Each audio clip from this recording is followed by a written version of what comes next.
अगर उसमें खुद का विवेक जागे तो भले सुधर जाए, बाकी सुधरता नहीं है तो और बिगाड़ होता है। लेकिन जिनका विवेक जागा होता है वो सुधरे ही होते हैं, वो सुधरे होते हैं। हमारे यहाँ हम अपनी बात करते हैं, मेरे परिवार में कोई नशा नहीं था जब जिसमें हम थे। हमारे एक दादा थे, वे बीड़ी पियता थे, मौसिया भी लगते थे, दादा भी लगते थे, वो बीड़ी पियता है, दुई बीड़ी, एक सवेरे एक साथ। मैंने उनको अक्सर देखा तो सहने हुआ, तो जब वो बीड़ी पिए तो लुका के पियो का रखा छुड़ा। जैसे हम लोगों को देख ले तो उन्हें लगता कि उड़ता हुए बीड़ी बुझा देता। जब हम लोग सयाने हो गए तो उनसे पूछे तो उन्होंने बताओ कि हम एक हमारे बुझा दे कि तुम लोग भी पियो, तुम लोग कहीं हो दादा बीड़ी पिया, एक तो बदनामी, और दूसरा तुम लोग सीख जाओगे। जरा सोचो, वो खुद बीड़ी को बुझा देते थे, कोई बच्चा देखते थे तुरंत बीड़ी बुझा देते थे, और तुम लोग बंडल है, तुम लड़कन के बंडल मंगावत हो, तुम लड़कन के दारू मंगाते हो, तो भैया फिर वो तो जब मंगाई हो तो ना नहीं है, देख लेता ना हमों कहीं लागत और एक डाल देखी जानो रसोई का काम। जरा सोचो, इसलिए मुझे बचपन से कुछ नहीं मिला, और जब हम पढ़ने गए तो सच में हमें ये सब मिला। कानपुर में जब गए, हमारे साथ तो कोई नहीं रहता था, हम अकेले रहते थे। जब गए तो तमाम लोग हमारे साथी, कोनो चिलम पिए, कोनो गांजा पिए, कोनो पीबो करे, मसाला गुटखा वाले बहुत है। इस समय हम परेड में है BNSD कॉलेज, उसमें जब जाते थे पढ़ने के लिए तो सड़क के ऊई पर गुटखा की दुकान होती, तम्बाकू पान वाली, पान नहीं चलता था उसमें, ज्यादा पान और गुटखा भी चलने लगा था। तो जैसे छुट्टी हो लड़का दौड़ के हो जाए, लेकिन हमारे एक साथी 43 लोगों में 2 जन ऐसा जब कौनो नशा, 43 लोगों में 2 लोग, बाद बाकी सब कोनो पान खाए, कोनो गुटखा, कोनो सिगरेट, कोनो कुछ। जब हम 2 लोग न जाना तो वे हमारा हंसी करें, मजाक करें, उल्टी सीधी बात करें। लेकिन याद रखना अपने सुनो, हम उनके चक्कर में नहीं पड़ पाए, नहीं सीख पाए। बहुत उन्होंने भरसक प्रयास किया, लेकिन हमारे पास कोई नशा नहीं आ पाया, नशा नहीं सीख पाया। बहुत प्रयास करें, लोगन बहुत प्रयास करें, हम तो सीख थे, लेकिन हमारे पास बिल्कुल कोई नशा नहीं। और आप लोगों को मालूम है, जब हम कोर्ट में गए तो वन तो आए दिन बचल आए दिन जौने का मुकदमा जीत जाए तो नए बोतल चलो, ले बाबूजी, ले बाबूजी, ले बाबूजी, और हमारे सीनियर लोग को पीते थे। लेकिन जब आती थी तो हमको अलग से पैसा दिया जाता था, रखो भाई, उनके सामने पीवो न करे और वो पिया नहीं, इनका पैसा दो, ये जाए अपन से खाए, जाके सेब संतरा या जो भी खाए, मुझे अलग से पैसा दिया जाता था कि लो भाई तुम पियो नहीं, ये पैसा ले जाओ, समोसा खाए जाओ, जाओ चाय पियो जाए, जाओ कुछ खा लो जाके। वो होता था। अगर आपका दृढ़ संकल्प हो तो याद रखना, आप बिगड़ नहीं सकते। कब बिगड़ते हो? तुम्हारा ही संकल्प जब बनाया हुआ है तब तो बिगड़ जाओगे। आज हमारे बच्चे क्यों बिगड़े हुए? आपके समाज में बच्चे क्यों बिगड़े? देखा सीखी संगत उनकी। आज मैं वादा करता हूं, अगर बच्चा अपनी संगति छोड़ दे, आज सुना, केवल बुरी संगत में बैठना बंद कर दे, अच्छी संगत में बैठना शुरू कर दे, अपने आप सुधर जाएगा, सुधर जाएगा। लेकिन भैया हमारा दोस्त है, कैसे छोड़ दे? अब नहीं छोड़ी हो तो चलो ना, दिया पहुंच गए तो फिर अपनों पिएंगे, तुम को पिएंगे, आज फ्री में पिएंगे, कल तुमने फ्री में पिएंगे। चल रहा है, क्या हो रहा है? बर्बाद। बच्चे भूखे मर रहे हैं, बच्चों के लिए पैसा नहीं है, स्कूल नहीं जा रहे हैं, कपड़े नहीं है, और तुम्हें 300 की चाहिए। हो गया ना जीवन बर्बाद। इसलिए अपने जीवन को भक्तिमय बनाओ। बालापन से हर जपे, जग से रहे उदास, सब तीर्थ आशा करें कब आवे उदास। तीर्थ आशा करते हैं कि कब आएगा। समय निकालो, भक्ति भजन के लिए समय निकालो। आज बड़े बड़े लोग दान करते हैं, धर्म करते हैं, यज्ञ करवाते हैं, कथा कराते हैं। क्यों कराते हैं? जरूरत? जेके वालों के पास इतना पैसा है, और तुम देखे हो जहां जाइयो, जौन शहर में जाइयो, तौन शहर में जेके वालों का मंदिर जरूर मिलेगा। मिलेगा कि नहीं? जेके मंदिर सब जगह मिलेगा, बड़े बड़े शहरों में सब जगह मिलेगा। और वो किसी और के नहीं, केवल राधा कृष्ण के पुजारी है बस। जब भी वो पूजा करते हैं, राधा कृष्ण की पूजा करते हैं। आज उनके घरों में जाओ, कोई नशा नहीं, साफ सुथरे, इतने बड़े बड़े पैसे वाले घर नहीं पूछते वो लोग। उनके खाना आज भी उनकी माताएं, उनकी बहन बेटियां उनका भोजन बनाती, उनके घरों में नौकर नहीं, नौकर बहुत लगे, लेकिन खाने वाला नहीं। ये कमला टावर में अपने कानपुर में है उनका घर, आप जाके पता लगा लीजिएगा। उनके किचन में कोई जा नहीं सकता, किचन में बस बर्तन मांगने के लिए तो जाइए, लेकिन भोजन नहीं। भोजन आज भी हमारी उनकी माताएं ही बनाती हैं, उनकी बहन बेटियां बनाती हैं। कभी जाके देखना, और घर देखते हो जाए तो स्वर्ग जैसा लगता है, इतना सुंदर साफ मिलेगा। लेकिन उनके घरों में एक माता जी थी, हम लोग गए थे उसमें, उनके पास बस एक माला ने एक कुर्सी में बैठी रहती, बस उनके उत्ते कावड़े हुए राधे राधे राधे राधे और दूर करती देखना। इतना सुंदर घर का माहौल है कि जौन बोरिया निकले आधा 15 मिनट 1 घंटा में तो जरूर पूछे, अम्मा पानी क्यों ना पिए, कुछ खाए खाना हो। बार बार जरा सोचो वो घर कैसा होगा, ये तो घर स्वर्ग होगा।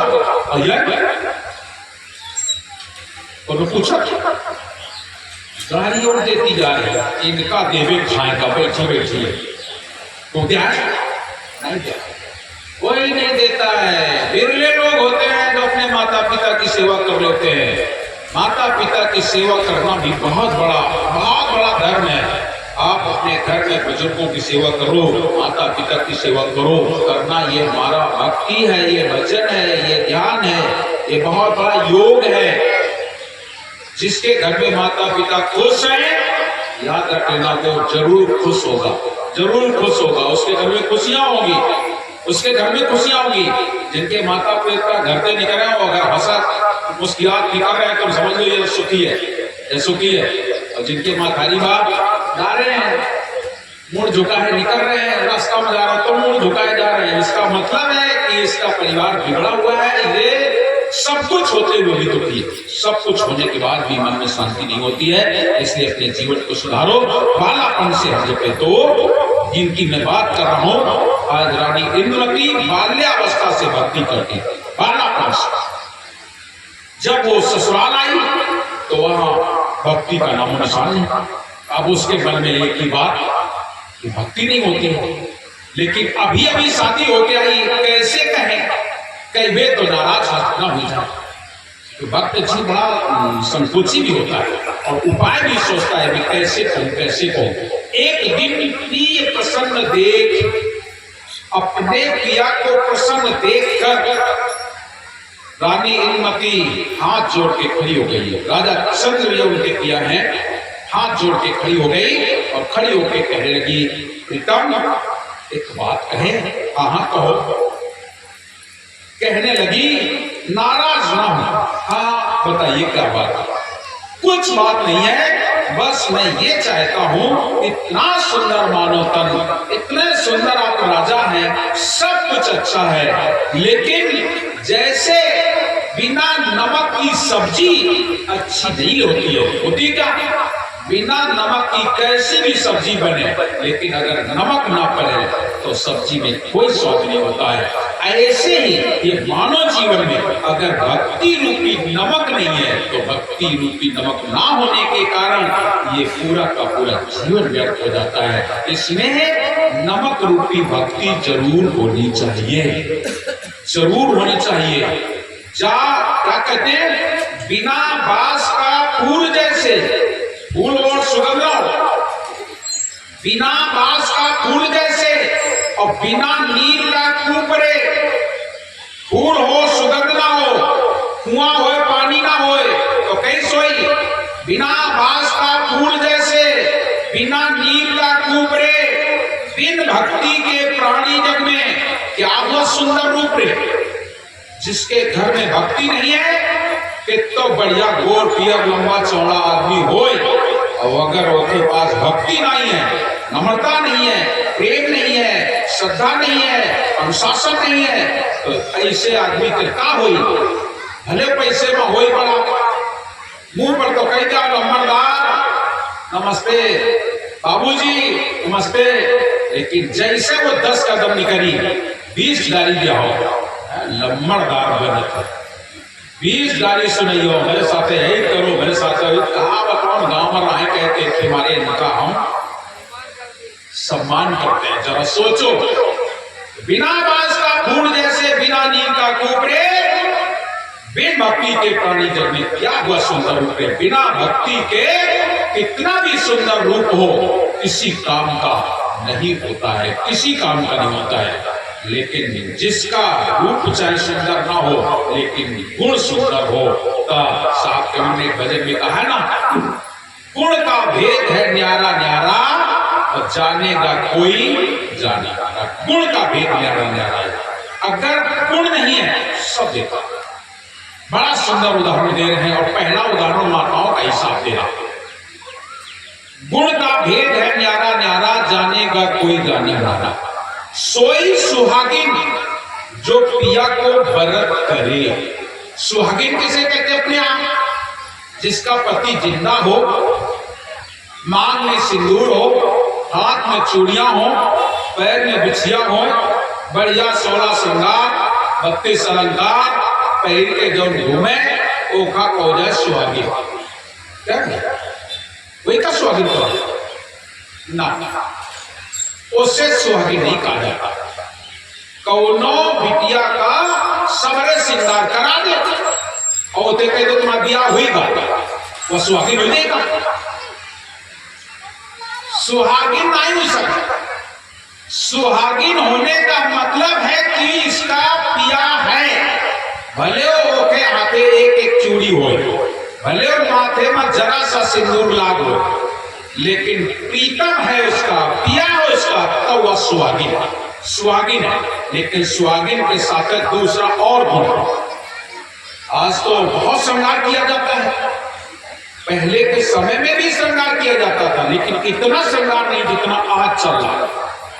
आज जैसा श्रृंगार उस समय नहीं हुआ करता था। आज तो श्रृंगार के नाम पर केवल सजाना होता है, वहां पर ना विवेक है और ना ही मर्यादा है।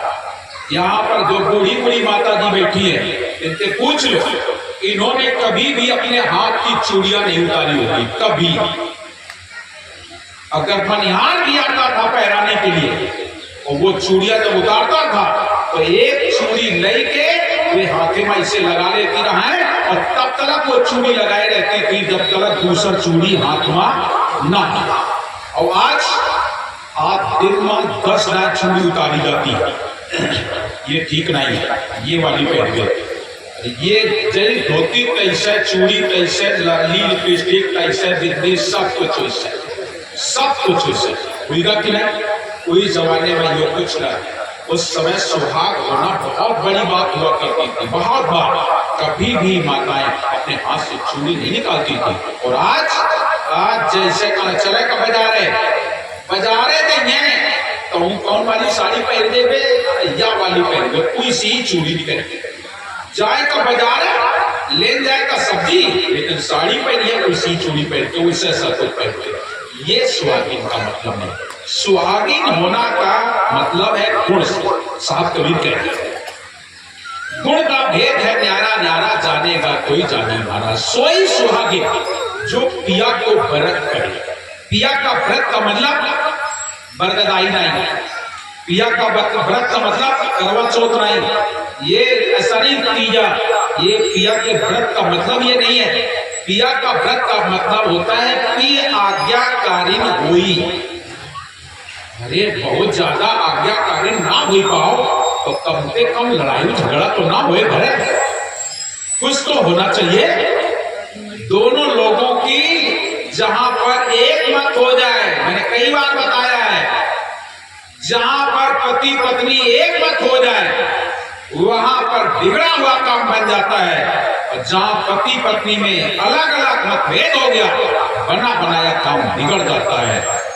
रावण और मंदोदरी कभी एक नहीं हुई, हिरण्याकश्यप और उसकी पत्नी कभी एक नहीं हुई। उनके नाम सुनो, कौन एक मत हुए? राजा हरिश्चंद्र और रानी तारा एक मत हो गए। आज उनका नाम है